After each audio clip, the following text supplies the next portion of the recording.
الحمدللہ وحدہ والصلاة والسلام علی من لا نبی بعد اما بعد۔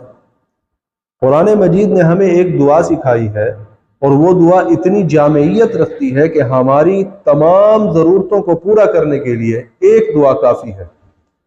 اس دعا کے الفاظ سن لیں پہلے کہ اللہ تبارک و تعالیٰ فرماتے ہیں کہ اس انداز سے دعا مانگا کرو، ربنا آتنا فی الدنیا حسنۃ وفی الآخرۃ حسنۃ وقنا عذاب النار۔ یہ دعا ہے، اس کا ترجمہ کیا ہے؟ ربنا آتنا فی الدنیا حسنہ، اے اللہ ہم اس دنیا میں تجھ سے حسنہ کا سوال کرتے ہیں، وفی الآخرۃ حسنہ، اور ہم آخرت کے لیے بھی حسنہ کا سوال کرتے ہیں، وقنا عذاب النار، اور ہم یہ سوال کرتے ہیں کہ ہمیں آگ کے عذاب سے بچا لیں۔ اب اس دعا کے اندر حسنہ کا لفظ 2 مرتبہ آیا ہے۔ حسنہ سے کیا مراد ہے؟ حسنہ سے یہ مراد ہے کہ ایک انسان کو اس دنیا میں رہنے کے لیے جتنی بھی ضروریات ہیں، جتنی بھی ضروری اشیاء ہیں، وہ ساری کی ساری حسنہ میں آتی ہیں۔ یہاں پر بس نہیں ہوتی حسنہ کی، اس سے اگلا قدم یہ ہے کہ ایسی ضروریات جو اس کے دین میں کامل ہونے کے لیے ضروری ہیں، یعنی مسجد کا انتظام ہے۔ کئی ایسے ملک ہیں جہاں پر مسجدیں میسر نہیں ہیں، کئی ایسے ملک ہیں جہاں پر قرآن کے نسخے میسر نہیں ہیں، پابندیاں ہیں گورنمنٹ کی طرف سے۔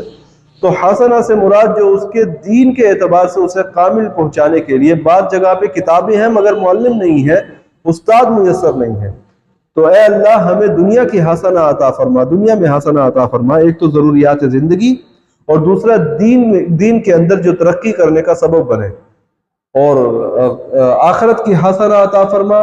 اس سے مراد یہی ہے کہ وہ خوشحالی کی زندگی، جنت اور اس کی عیش اور اس کی نعمتیں عطا فرما۔ مجھے ایک حدیث یاد آ رہی ہے، سیدنا قتادہ رضی اللہ عنہ وہ بہت مشہور تابعی ہیں، حضرت عبداللہ ابن عباس کے شاگرد ہیں۔ ایک مرتبہ جاتے ہیں، حضرت انس رضی اللہ تعالیٰ عنہ سے پوچھتے ہیں، کہتے ہیں مجھے یہ بتائیں نبی اکرم صلی اللہ علیہ وسلم کون سی دعا بہت زیادہ پڑھتے تھے، بہت زیادہ مانگتے تھے دعا؟